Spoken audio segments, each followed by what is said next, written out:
So, magandang hapon. Ako nga pala si Asmia S. Alando at gagamit ako ng character card sa paglalahad ng maikling kwento na ang Karpe. Ang character card ay may larawan ng tauhan at sa likod naman ay ang tanong. Dito si Aling Marta. Sa likod ay ang tanong. Halimbawa ay tatanong ako ng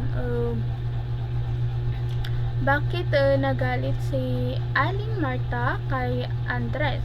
Gabay ito para maintindihan ang tauhan. Pagkatapos ay may panibagong card na kung saan ang tawag ay katangian card.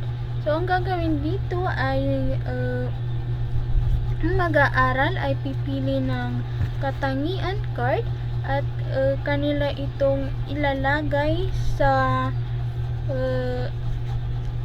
character card kung ano ang katangian nito.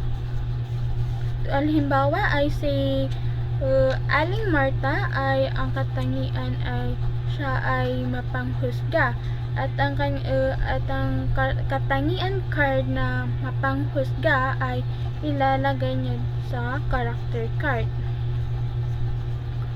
Pagkatapos ay gagamit ako ng emoji sticker kung saan pipili sila ng sticker na tugma sa damdamin nila para sa tauhan nito. Halimbawa ay ang sad sticker ay ididikit nila sa character card ni Andres. Pagkatapos ay sila tatanungin ko kung bakit ang sad emoji sticker ay kanilang idinikit sa character card ni Andres. Ngayon naman ay sa non-conventional tools tayo. So, sa non-conventional tools ay ako ay gumamit ng Mentimeter at aking isasend ang link sa GC tulad nito.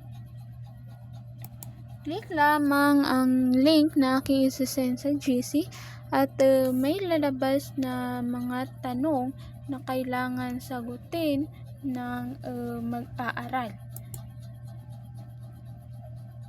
Pagkatapos nilang sumagot, isa-submit nila ito.